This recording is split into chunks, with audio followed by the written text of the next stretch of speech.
Why do words like fate and destiny come up in our daily conversation? In this world of capital and technology, compulsory progress is a basic characteristic.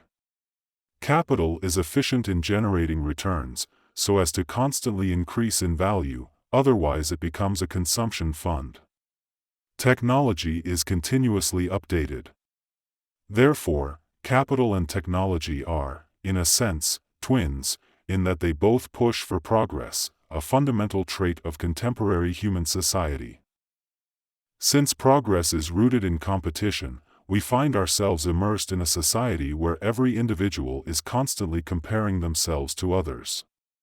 If you're not moving upward, you're seen moving downward. If you're not making progress, you're considered regressing. Our lives' worth is constantly rated against this standard of compulsory progression, and we also internalize this evaluation, holding ourselves against its requirements when we self-reflect. Are you a failure or success in your life? The answer depends on how much you've contributed to progression of society following the rules of capital and technology, and this is actually the disease of modernity, as we say in philosophy circles. With this contagious disease affecting the entire world of capital and technology, everyone living in it is caught up in a rat race, a machine-like social structure, and dedicates their entire life to material pursuit. It is as if this predetermined, monotonous life path has been assigned to every single person, and there is no escape. I first went to Shenzhen in 1987, invited by one of my college classmates. I was looking forward to Shenzhen as it was world famous for being a special economic zone at that time. When I got there, I saw the bustling streets, and the Guomao building boasted an ultra-efficient construction progress in which the completion of every story took a mere 3 days. Its fast construction process was termed the Shenzhen Speed. On the streets of Shenzhen, I once saw a slogan with these words in huge font written on it: "Time is money, efficiency is life." I was shocked. As someone who studies philosophy, I'm always trying to explore and discuss this important topic: what is the meaning and value of life? We continuously try to seek answers in philosophy, religion, etc. However, if you believe what the Shenzhen Street slogan says, there is no need to explore philosophy anymore because the slogan already gives you a clear and brief answer. We've all heard that life is short and time is precious. What is the value of time? Money. What is the value of life? Efficiency. Again, according to the slogan I saw, time is money, and efficiency is life. Upon seeing the slogan, the word that first came to my mind was delusion, in the way that Buddhism explains it.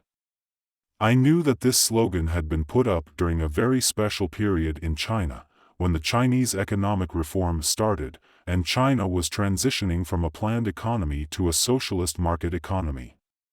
Therefore, most Chinese accepted this idea at the time and internalized it to be their goal in life amidst their struggle to shake off poverty.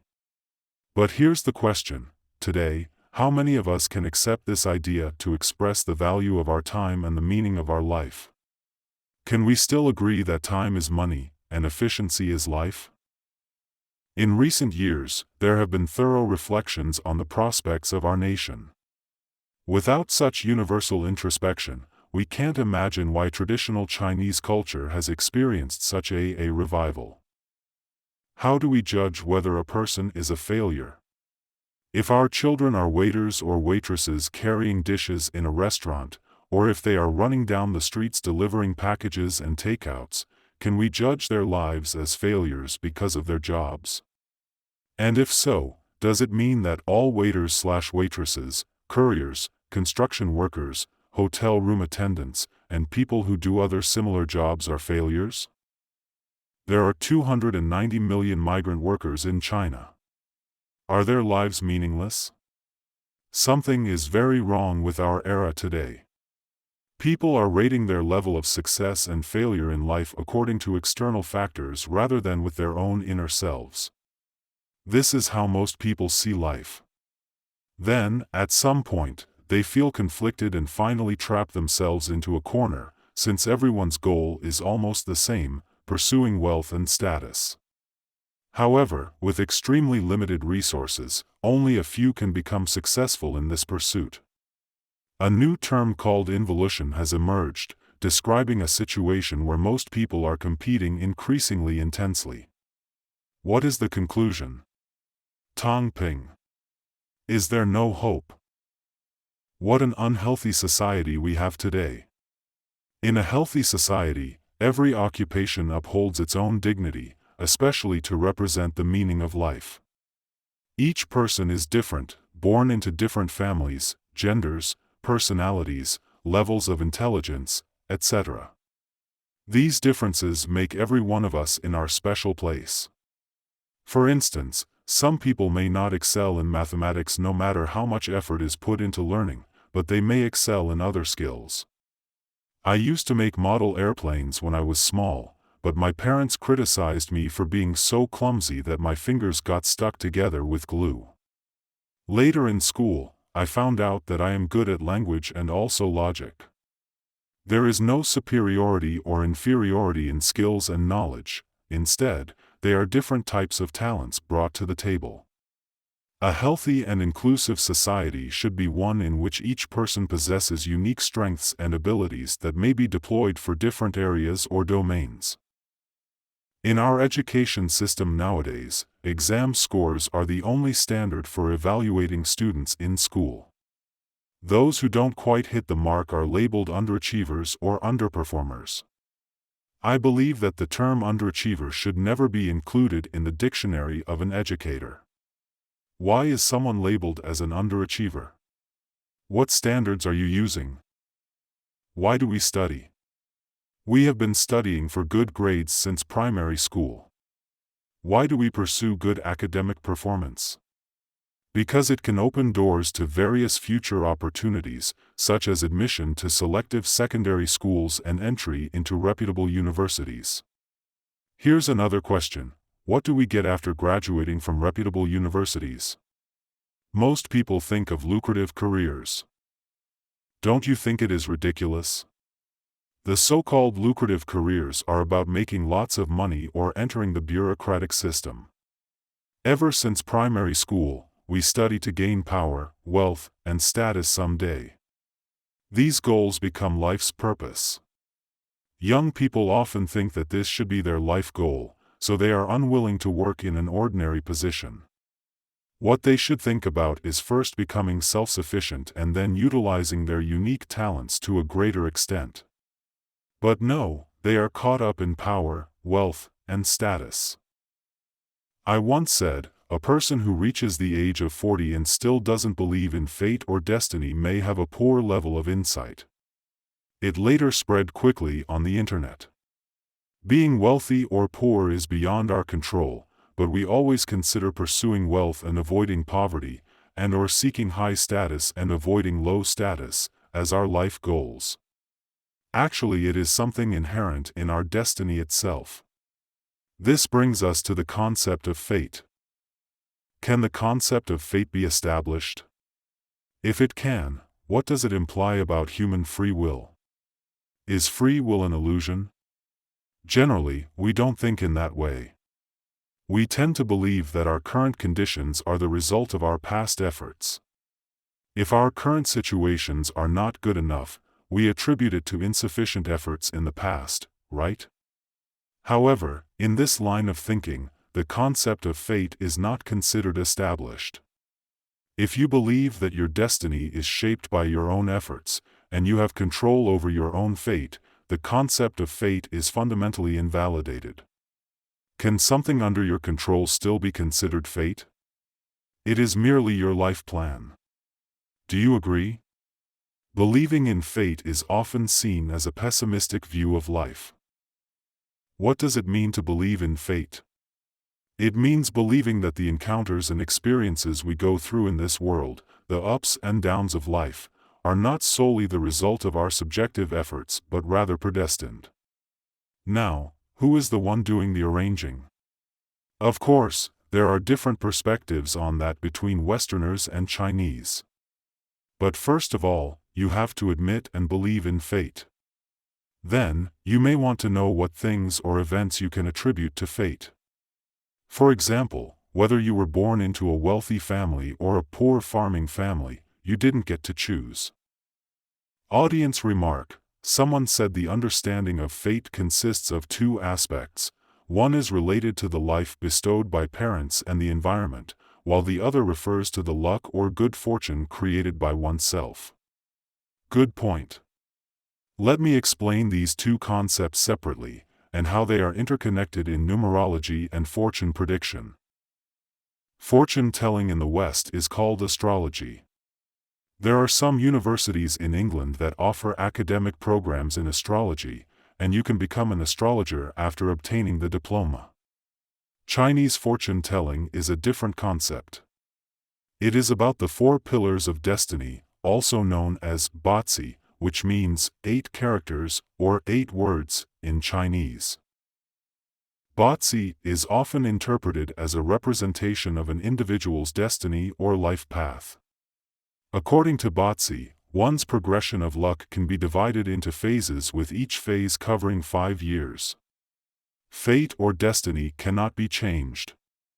For instance, if you enter a lucky phase when it comes to your finances, though it does not mean that you can simply stay at home, lie in bed every day, and expect money to magically fall from the sky. Once you enter this phase of financial luck, your interests and focus naturally gravitate towards money, so it is not about how much effort you make but the fate that you literally cannot avoid. Let me share an example of a true story. I have a very close friend who was my classmate in undergraduate studies and also in graduate school. Both of us have a deep passion for Marxist philosophy. After completing our master's degrees, we both became professors. I joined Fudan University, while he joined another university. We would meet about once every 2 weeks and engage in all-night discussions on Marx's economic and philosophic manuscripts of 1844. This situation lasted for about a year and a half, but suddenly he stopped showing up. For a while, I thought he might be busy with work. Then, 1 month later, he called me and said that he became wealthy as he invested 500 share options, and their prices had shot up in the market. He literally became a millionaire overnight. I was very surprised. Before, both of us were fully dedicated to Marxist philosophy, but why did he shift his focus to the stock market suddenly? I asked him to provide his Bazi for divination and discovered that he was entering a period of financial luck that year. That's why his interests completely changed, no longer interested in Marxist's manuscripts. A person's desires and passions can thus be reflected in Bazi. Audience sharing: my brother wanted to invest in 1,000 certificates but didn't have the money, so I loaned him the money. Imagine if I had made the investment instead. It's fate. Have you ever experienced a seemingly sudden change in a friend or family member's personality? Just like my friend, their personality actually has not changed, but rather, they may have just entered a phase of luck that gives them a certain motivation and passion. Don't think that understanding fate means our subjective efforts can determine the direction of our destiny. Subjective efforts are also part of fate. Why do I love philosophy, a seemingly empty pursuit? I spent 30 years tirelessly pursuing this field of study in solitude. In this society, who cares about philosophy? Everyone is busy pursuing material success, dreaming of wealth. I don't know why I like philosophy, I just do. For many years, my family also didn't understand it. They would say, "You should do something else. Your field is not lucrative." True, before I became a professor, I was a lecturer and associate professor, earning a low salary. The Shanghai government didn't pay much attention to this affiliated unit at the time, but later, as it went through restructuring, the funding increased substantially. You have all lived through this. My fate, my destiny, and the steps I took all dictated that I would be passionate in this seemingly empty pursuit to this day. It wasn't a subjective choice for me. Someone asked if I used fortune-telling to decide whether to commit 30 years to study philosophy with the expectation of success, or if it was driven by my interests aligning with the current era. That's a great question. After gaining some knowledge of fortune-telling, I decided to have a session for myself, despite the common belief that it can be inaccurate, especially in the case that one is telling their own fortune. However, in the broader context, such as determining my profession, my path was clear. Becoming a government official or engaging in business had nothing to do with me. Then, I used the process of elimination for the remaining options. It's not about guaranteed success in a particular field, but rather a certainty about which fields I won't excel in. This process of elimination is crucial. Otherwise, you may end up chasing illusions. Engaging in activities not meant for you can lead to decades of achieving nothing. Many people experience this. Society often fails to provide new opportunities for them, leaving them with the options of working for others or becoming civil servants. Yet, they still harbor dreams of wealth, which isn't aligned with their true calling. A healthy society should provide opportunities for individuals with diverse characteristics. I previously criticized the capital and technology-driven society for imposing a misguided uniform standard to measure the value of life for today's youths. It sets the same goals for everyone through forced progress. Rejecting this social value system requires significant courage. Who would willingly embrace poverty, surviving on just bread and water every day, or even becoming homeless in pursuit of their passion? Now, let's get to the main point. When discussing fate, the concept implies that subjective efforts and struggles are illusory. The ultimate determinant of our subjective efforts is not our abilities or willpower, but fate. It's not easy to understand this topic. I'd say it often takes about 40 years of life experience. Around the age of 40, you may realize that despite similarities in age, family background, education, intelligence, and endeavor, you and someone else you know may be at totally different places. While they may have achieved success early, you're still stumbling around, even though you're equally as hardworking and smart. How do you explain this? Some individuals at Fudan University became professors at a young age, while others, nearing retirement, have not yet been promoted to the professorship. This is quite common at Fudan, and it appears that fate plays a role. For example, there is a colleague who is on good terms with me in the computer science department above my office. He graduated with a PhD from the Chinese Academy of Sciences, joined Fudan, and was promoted every 3 years. He became a PhD advisor in 9 years. Ultimately, he retired as an associate professor. Even when an academic works hard for their whole life, it may be a challenge just to attain the position of associate professor by the time they retire. Many people working at Fudan follow this trajectory, and they are all very diligent. You witness them joining the school as a young talent with skills and knowledge, and finally settling as an associate professor. Perhaps it is fate. Otherwise, the concept of destiny loses its meaning, and the word disappears from the English language. So, what am I emphasizing here? After acknowledging our destiny, our perspective on life becomes optimistic. Nowadays, some people often advise against telling young individuals about destiny and luck. Instead, they emphasize encouraging them to strive and inspire. This reflects a positive perspective on life or the notion that believing in destiny can lead to negative consequences. However, I think it's the opposite of what we should be promoting. Confucius offered this insight: without understanding of destiny, one cannot become a true person. Why? Without acknowledging fate, people would spend their whole life tirelessly pursuing wealth and status, too busy to truly enjoy life and live a vibrant and fulfilling existence. The Confucian, Taoist, and Buddhist traditions all affirm the existence of destiny and fate, albeit with different interpretations. When we acknowledge destiny or fate, we will not surrender our limited lives to matters beyond our control. Wealth, fame, and poverty are not within our control, yet we often spend our entire lives trying to obtain and manipulate them, which results in us getting controlled by these things. A positive life is a valuable and meaningful life regardless of circumstances.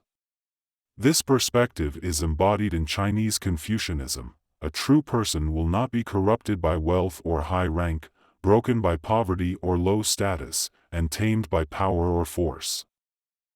Some time ago, someone discussed with me the idea that students should try to set the goal of becoming a perfect person. I agreed and suggested that all the teachers should discuss the growth and cultivation of a perfect person. How do we convince our students to set this as an important goal in their personal development? Some teachers proposed that we should tell our young students that being a perfect person in this era is advantageous. I chuckled and remarked, "This does not belong in the thoughts of a perfect person." Essentially, what they proposed is about taking small losses for greater gains. Once you behave like a perfect person and gain recognition, the benefits you receive will be substantial. However, this sounds like pretending to be a perfect person instead of truly becoming one. When my opinion was asked, I said that it's very simple. Why did Confucius like the 72 disciples so much? Among the 72, who was his favorite? Yan Hui. Confucius praised Yan Hui with these words, "Admirable indeed was the virtue of Hui. Subsisting on simple food and drink, and living in his mean narrow street, while others would not have endured such distress, he did not allow his happiness to be affected by it. Admirable indeed was the virtue of Hui."